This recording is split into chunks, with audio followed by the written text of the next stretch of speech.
Hello food lovers, स्वागत छ सबैजनालाई। आज चाहिँ म घरमै एकदमै मिठो सिम्पल पनि र मिठो बनाउन सजिलो पालक पनिर बनाउन गइरहेको छु। अब हेरौँ है त मलाई चाहिने सामग्रीबाट। मैले पालकलाई चाहिँ डाँठ सबै निकालेर पात पात राखेर पखालेर यहाँ राखेको छु। यसलाई अब उमालेको पानीमा चाहिँ म राख्छु 1 देखि 1.5 मिनेटको लागि।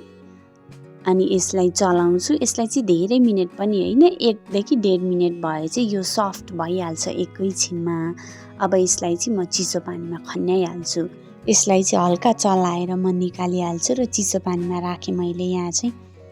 चिसो पानीमा राख्दा चाहिँ यसको कलर मेन्टेन हुन्छ, त्यही भएर चिसोमा राख्छौँ हामीहरू। यो सेलाएपछि अब म यसलाई ब्लेन्डरमा राख्छु अनि राम्रो फाइन बनाउँछु यसको। अनि त्यो प्युरीलाई चाहिँ हामीहरू अहिले पछि मसला ससला सबै रेडी भइसकेपछि अहिले हाल्छौँ, अहिले पछि। अब यसलाई ब्लेन्ड गरेर मैले यस्तो बनाइसकेको छु, हेर्नु त फाइन।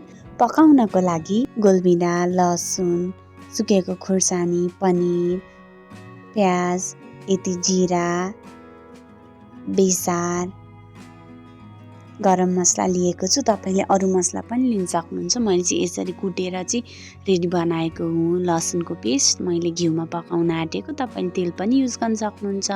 मैले जिरा राखेर हल्का ब्राउन हुन दिन्छु। मैले चाहिँ अब यसमा डल्ले खोर्सानी राख्छु। मेरो चाहिँ घरमा माइजूले गाउँबाट पठाइदिनु भएको टन्नै डल्ले खोर्सानी थियो, त्यही भएर मैले चाहिँ यो युज गर्दैछु।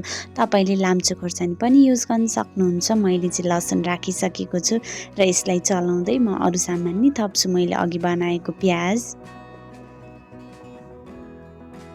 यसलाई चाहिँ हल्का हल्का ब्राउन भएपछि चाहिँ अरू कुराहरू मसलाहरू थप्न सक्छौँ हामीहरूले। मैले बेसार पनि राखिसकेँ, थोरै नुन राखेँ र अब म हल्का चलाएर यसमा चाहिँ अघि काटेर राखेको गोलबिँडालाई पनि मैले मिक्स गरेँ। यसमा मिड फ्लेममा चाहिँ भुट्छु। मैले चाहिँ गरम मसला पनि राखिसकेँ। अब यो सबैलाई मसला पाक्ने गरी मैले 1 देखि 2 मिनेटसम्म अझै यसलाई चाहिँ ठिक्कको फ्लेममा चाहिँ पकाउँछु र प्युरी पनि एड गर्दैछु म यसमा। हेर्नुहोस् त कस्तो राम्रो देखिसकेको छ हाम्रो प्युरी। अब यसलाई चाहिँ हामीले 2 देखि 3 मिनेट पकाइसक्यौँ। अब म यसमा चाहिँ अघि काटेर राखेको पनिरलाई एड गर्दैछु। पालक चाहिँ बजारमा सजिलै पाइन्छ र सस्तो पनि हुन्छ। मैले चाहिँ जम्मा 15 रुपियाँको पालक किनेर र 1 पाउ पनिर किनेर यस्तो मिठो तरकारी बनाएको छु घरमा। तपाईले पनि बनाएर खानुहोला र यस्तै भिडियोको लागि किचन पार्टनरलाई सब्स्क्राइब गर्नुहोला।